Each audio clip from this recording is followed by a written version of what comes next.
I told Jerry, only in his dreams. I want to recognize a few people in here. First of all, I want to ask, because I haven't seen him, is Jack Butcher in the house?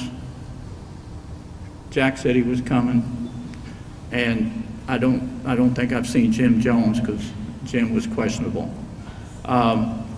There are a few others that I want to recognize that came today, and they were furious opponents. And one is Butch Finneman from Holland. Butch, would you stand up? We're happy to have you.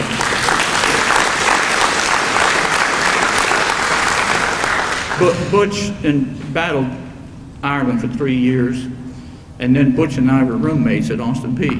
So I really got to know Butch. One time, my mother-in-law, she became my mother-in-law, she asked Butch what he was majoring in, and he said girls. So the other people I want to recognize is another opponent. There's a couple of them sitting in the back there, and they're from the Hatchet country over there in Washington, and that's Gary Grider. Stand up, Gary.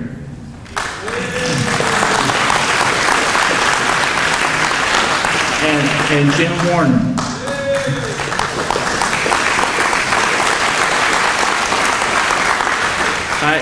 I had a fun time playing golf with him on Friday, and I have to give Gary a lot of credit. He wore a green shirt to play golf in, and he wore a green shirt into this gym, so I appreciate that, Gary.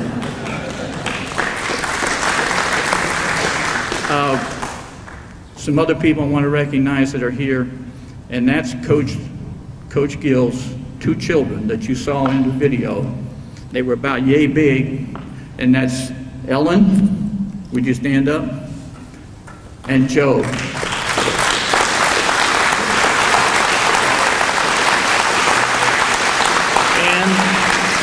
And Coach's granddaughter.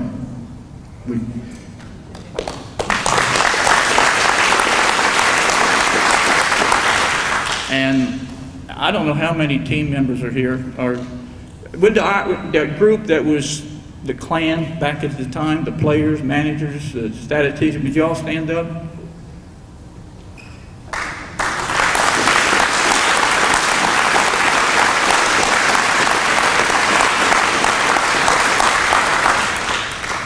So we really thank you all for coming, and I'm done. Okay.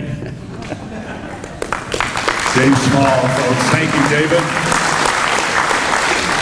Next, we want to hear from a man that played a key role in that magical run, 62-63. He was the principal, and on a hunch, he had the smarts to hire your very talented father and a very colorful guy, to say the least.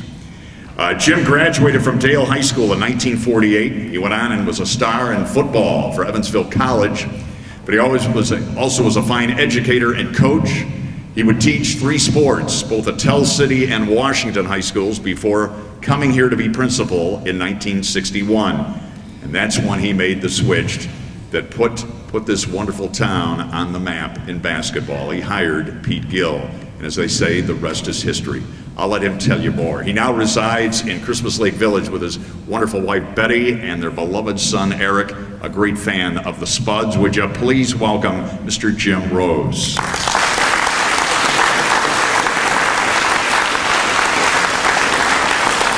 Thank you, Mike.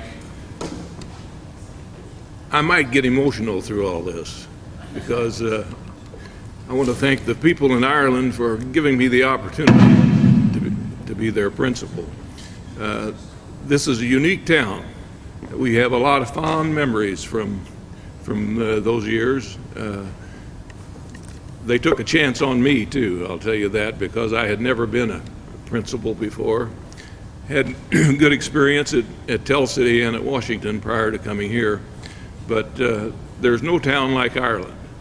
There are a lot of reasons why the team went on to win.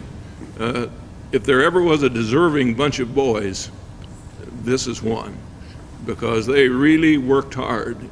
It was not luck that they won, it was through hard work and skill, primarily at the guidance of Coach Pete Gill.